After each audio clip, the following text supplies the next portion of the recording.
Hi everyone, welcome back to our channel, or welcome if you're new. This is the Wildflower Flock. My name's Olivia. So happy to have you here today. Please consider sticking around by subscribing down below and head on over to Instagram, give us a follow over there at Wildflower Flock.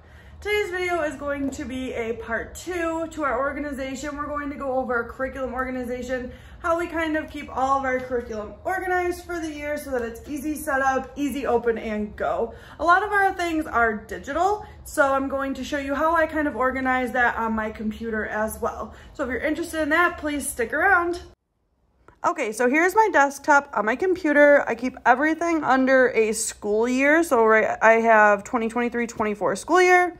I have all of the programs specifically that I'm using, and then I have all of the subjects. And I have everything on my laptop as well as on a hard drive so that I don't lose anything, but I can also make space for next year. This way, all I have to do is open it up, print it off, I'm all set. I do have other things on here like unit studies, morning menus, extra little things that I make to go along.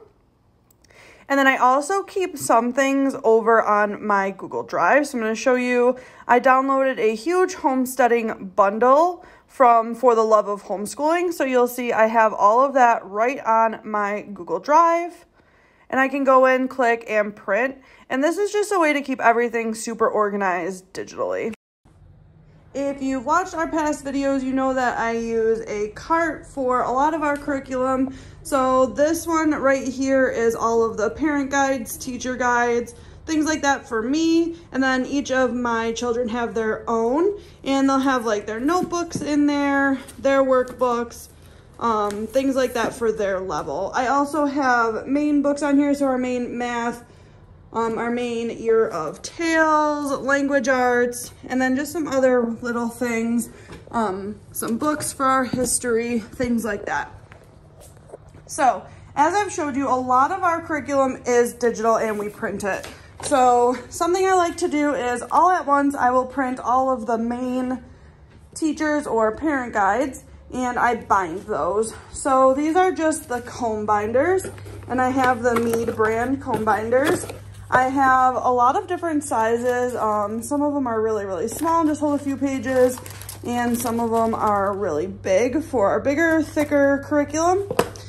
And I have the Fellows comb binder. So this thing is really, really easy to use. You put it in here, you punch the holes, you put the comb, adjust it for the size, and you put it all together. Something that I like to do also is I laminate the front and the back, just to kind of have,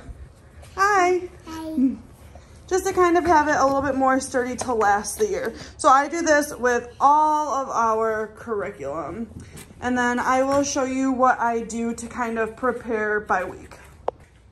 Something I like to do in the beginning of the year, or whenever we're gonna start kind of our learning for the year, is I like to print out all the extras. So I have this desktop folio holder, and I got all of this just right on Amazon. You can probably get it at Office Max, Office Depot. I don't really know what you have around you. But I like to go through and I have up to week 9 done. And I do this for each week. This is just all of our extra learning material that I don't want to bind. So for week 3, I have extra pages for our handwriting, and then I have things like our art study, and some of these might even be like, little like things that we have to cut. So I don't want to bind those because to pull those comb binders apart is a little bit difficult, and sometimes it can pull apart the entire thing. So I like to do that to kind of keep everything organized, and I'll go about 8 or 9 weeks at a time. And once I get to week 7 or 8, I'll do another 8 or 9 weeks to kind of keep up on everything throughout the year. But this way too, if I don't do the whole year at once, because last year we ran into, our son didn't really like the curriculum that we were using, and I had already printed everything, so I really felt like it was really wasteful. We did end up using some of it just for coloring pages, things like that for my preschooler, but I don't want to print an entire year's worth at once.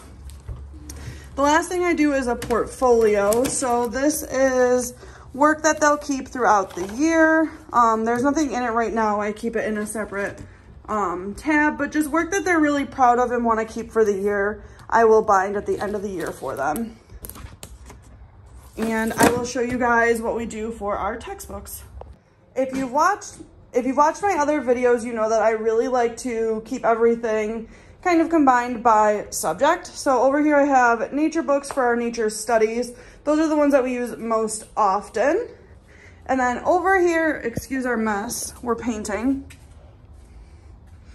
Okay, and over here I have a few more. So I have some for science and social studies, and I'll just keep those together. Again, guys, make it easy on yourself. Make it so that you can just grab and go and set up kind of thing.